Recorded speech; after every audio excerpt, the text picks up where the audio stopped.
Everybody, welcome back to Shiny Sprites. I'm James. I'm going to talk about Sacha Baron Cohen. So, he's like a really good actor. Yeah. I mean, just being able to play Borat in person for a month or however long it took to film that movie, like, come on. To become a person? So, my question is, what superhero or supervillain do you think he could play? Or would be, like, perfect for him? Because he could play anyone, honestly. Anybody. He could be the fucking Penguin. Even though he's, like, 6'6" or whatever the fuck he is. This guy's huge. What would you see him as, perfectly? Oh shit, I'm supposed to, sorry. What would I see him as? Yeah, or what do you see him as? It's kind of hard. Okay, now here's my question. I haven't thought about it, I just wanted to here's my ask question to you. What franchise? Oh, Marvel or DC? Probably DC. Okay, so Sacha Baron Cohen's a DC villain. Villain, right? Oh, of course, he's a bad guy. Because he's so good at being a scummy piece of shit. Thank you, Sweeney Todd. Oh yeah, that too. Man, whenever he just switches characters like that, where he's like, oh, I'm a Sweeney Todd, and then he's just that dark British scumbag. And then he's just like, did you think I forgot about you, Benjamin? No, he dropped that accent. He was totally British. He's like... Do it. Do your British. Oh, do you think I thought about you, Sweeney Todd? Yeah, there you go. Perfect. He's like, it's me. Remember me? I sat in your little chair. You better give me... Because I remember that scene like so vividly, because it's like the... That's when I like fell in love with something. Because that's when he does the thing where he's like, I'm gonna spit your profits at least 60-40, share and share alike, right? And then he fucking beats his goddamn head in with a fucking burning tea kettle. Jeez, man, I don't know. Who could he play? A Flash bad guy. You think so? He'd be a good Flash villain. But I was like, could he be Captain Cold? I was like, could he be Captain Cold? Nah, Cold's too serious to be Sacha Baron Cohen. He could be a good prankster.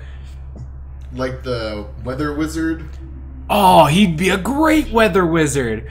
Okay, if we're gonna gush about fucking DC bad guys, let me just be the first to say they're so campy. The Flash's Rogues Gallery is by far one of the best written and like best bad guys ever. But they're so silly whenever you hear their names. Weather Wizard, Captain Cold, Captain Boomerang. Oh, they're all captains too. Just two. Captain Boomerang, Captain Cold. Just those two. Mirror Master, the Prankster, the Turtle. The Turtle. Heat Wave.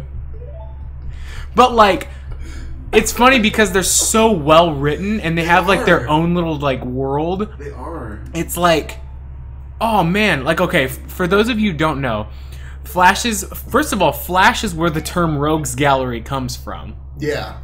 That's what he calls them, is his Rogues Gallery. As far as I know. Second of all, the Flash's Rogues Gallery have a unspoken pact amongst them. Oh yeah, like they're all buddies. They don't kill. Right. They only are in it for the money. They're like G-rated villains. They're G villains, but also they don't have legacy characters. Like if Captain Cold is still being Captain Cold, you can't be Captain Cold.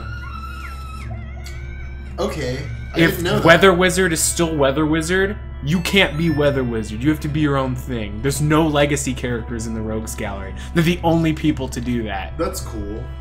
I never thought about it. Now, there are other Weather Wizards and other Captain Colds, but, like, it's only when they've like retired. Dead or retired. Yeah. Like Pied Piper. Captain Boomerang's kid took over. Right? And then whenever he's Captain Boomerang again, his kid can't be Captain Boomerang. Oh, wow. Yeah, it's like a cool... I just recently learned that. Also, Captain Cold's probably one of the best written bad guys ever. Only because... fucking, he's had some of the most badass, like... Well, why couldn't he be Captain Cold, then? Oh! You know, he could be Hawkman. Sacha Baron Cohen could be Hawkman. If he put on, like, a lot of muscle. Not even really a lot. See, that's his problem. He's so... Oh, we got the hook shot. No, he's a huge dude, and he's, like, lanky or whatever, but he's still got, like, the skeletal structure to put on muscle mass, and it would, like, look alright. He wouldn't look weird. I think he could be Hawkman. I think he'd be a great Hawkman.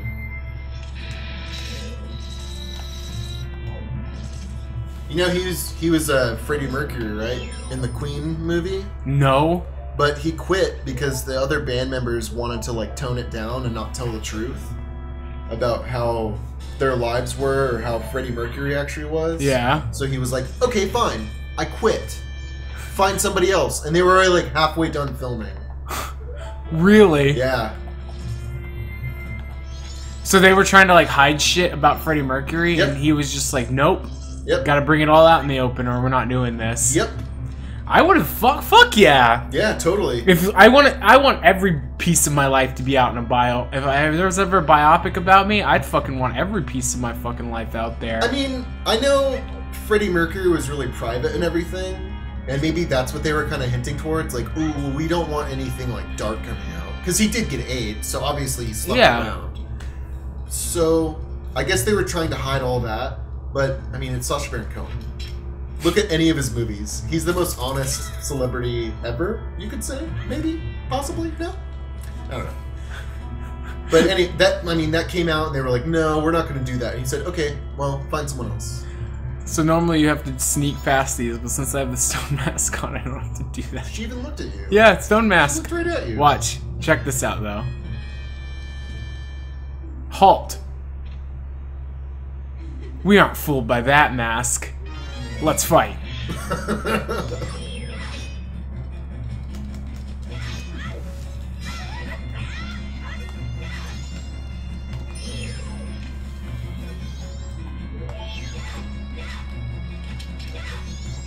No, just... What is with the Zack Snyder fucking pausing and shit? I'm not trying to Zack Snyder pause it. I'm trying to fucking use the hook shot on her. I'm trying to do this cheesy and I keep fucking... You're getting chopped in the face, bro. Oh, that was it? Don't think it ends here. It would have taken more hits, but we have the Gilded Sword, so we hit for twice as much right now. on. I forgot. So we'll breeze past a lot of these fights. It still looks like a court jester's finger trap. So now the goal is to collect the Zora eggs. And every time we collect the Zora eggs, we have to go take them back to... Where do I know that name from? Zora? Is that a mutant with a mask? Zora? With a metal mask? That's Zorn. Oh, okay. Oh man, don't talk about Zorn. I don't know anything about Zorn. Okay. Here's all you need to know about Zorn. There was a storyline where Zorn... Welcome to Shiny Sprites, where we're going to talk about a bunch of nerd shit. Oh, Duh. Anyway, there's a storyline in X-Men where they met a mutant named Zorn, and he has the power of having a black hole in his head. Okay. But so he has to wear this metal mask. Alright. And it turns out that Zorn... And then it turns out that Zorn was Magneto in disguise. Okay. And then he got hopped up on drugs, and then he killed Emma, and then he broke New York, and then he fucking killed Jean Grey.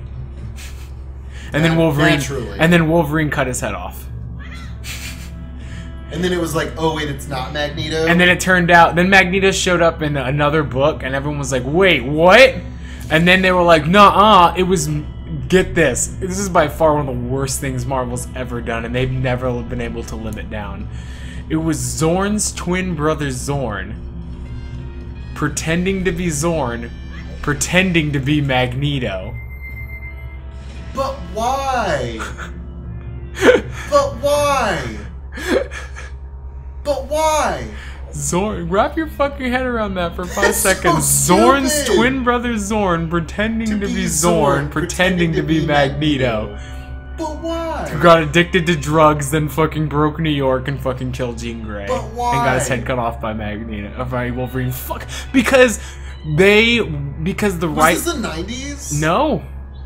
It was why? like mid-2000s, I want to say. Early 2000s. Mid to early 2000s. Yeah. Because this is the problem, and take notes, anybody who doesn't read comic books. Just in the same vein as when your TV shows get taken over by different people, and they ruin a character. Oh, that's true. The writer who wrote that was like, I am so tired of watching the X-Men fight Magneto. I want him gone. So he killed him, and then the next guy stepped in and was like, because the writers and the artists only get like 12 issues. Yeah. Unless they really get picked up like Straczynski. I was gonna say. So then the next guy. Came in and was like, I really like Magneto. I want him back. He's the X-Men's prime bad guy. So then you had to think of a way to do it. And man, Magneto has come back so many times. It's not even funny anymore.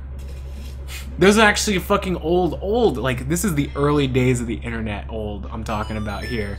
Animation where it's like the X-Men all talking about fucking, like, how many times they've died.